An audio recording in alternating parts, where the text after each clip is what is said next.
Hello, and welcome to ComStar's Indoctrination video. Today we will learn about the history of ComStar, its founder, Jerome Blake, the various jobs of ComStar, and what does it mean to be a part of the ComStar family. Let's begin. ComStar, the leader in interstellar communications, has a long and proud history in providing professional-grade information delivery services to all within the inner sphere. Established July 9th, 2571, when the Star League was formed, it would be called the Star League Communications Network under the Department of Communications. This DOC would ensure the flow of communications was constant and uninterrupted. Relying on jump ships to deliver the mail from system to system was slow, as once a jump ship had completed its jumps, it would need to recharge. This method of communications delivery was referred to as the Pony Express, named so after the North American means of mail delivery prior to the introduction of seaboard-to-seaboard locomotives. On April 4, 2614, the First Lord of Star League, Nicholas Cameron, would name one Joshua Hoshiko as the Minister of Communications and challenge him to find a better means for worlds to communicate. Hoshiko would initiate his technological communications and specifications project in 2615, just 1 year later, which would result in the creation of the Hyperpulse Generator, or HPG for short. The HPG network would change the means of communications forever. The Star League would grow to be very prosperous with the introduction of the HPG technology, allowing much in the way of technological and economical advancements. In 2666, humanity would suffer a terrible setback as the Star League would fall into civil war, resulting in most of the First Circuit being damaged in its wake. After 14 long years of destruction had finally come to an end, the remaining Council Lords of Star League would name the lead operations officer of the HPG of Planet Oliver as the new Minister of Communications. Who is Jerome Blake, and why is he so important? Born in Terra's North America in 2739, he would grow to be a prodigy in mathematics. He would graduate from the University of Lambridge in 2755 with degrees in hyperpulse mathematics and physics at the tender age of 16. Working for an HPG personal provider, he would be placed on permanent assignment to Star League's Department of Communications, from which he would grow and earn a position of lead operations officer for a Class A station on the world of Oliver.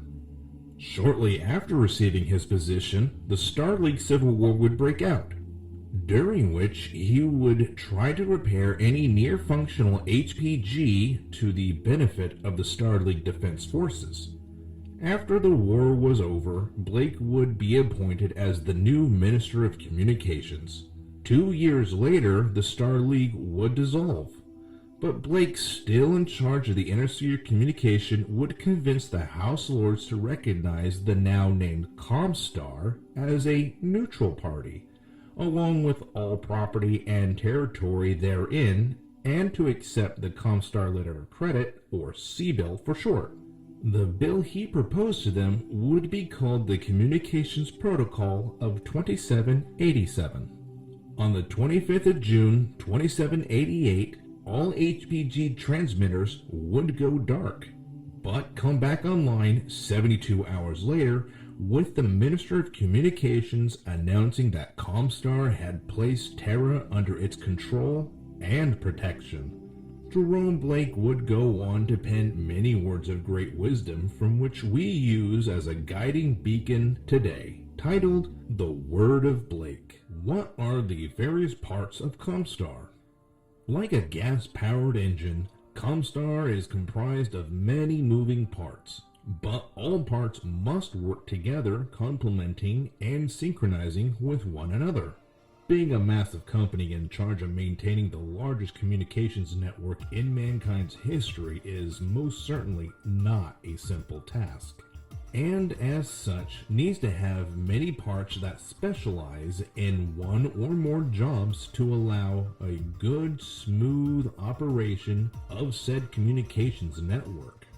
The different parts of ComStar are communications, responsible for maintaining the HPG networks; financial affairs, responsible for collecting debts and payment for the use of services; archives and history, used for maintaining and archiving all the collected wisdom and knowledge throughout human history as it happens in real time; stellar relations, used to maintain good relations with all outside forces of ComStar-controlled territories; Terran affairs, used for maintaining good notoriety with those on Terra; science and research, used for the study and research of new technologies to better improve humanity; ComGuards, is information redacted; ROM,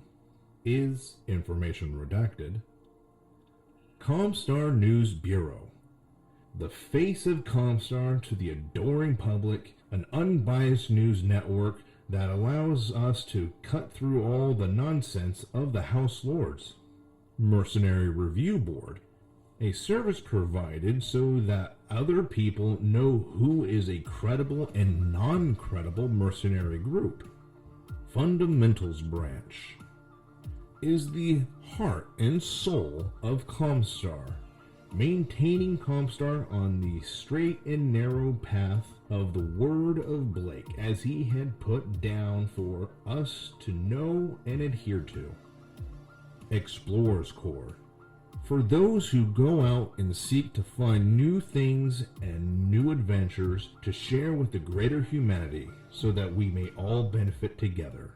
And finally, what does it mean to be a part of the ComStar family? Let's listen to some testimonies from some of our employees. Growing up, I always wanted to be an explorer, to go find new things and rediscover things I thought were lost forever. Being a part of the Explorers Corps has given me an opportunity, along with my team, that we can find new worlds and lost civilizations and bring them into our great big happy family. I was a mercenary that was hired to do unsavory things in the name of my client, and after losing my unit to a poor, ran, Federated Sun operation, I was effectively homeless and without a job. ComStar took me in as a security agent, giving me a job and a new, big happy family. Thanks, ComStar. After finishing university, I found my job prospects as a historian major to be severely lacking.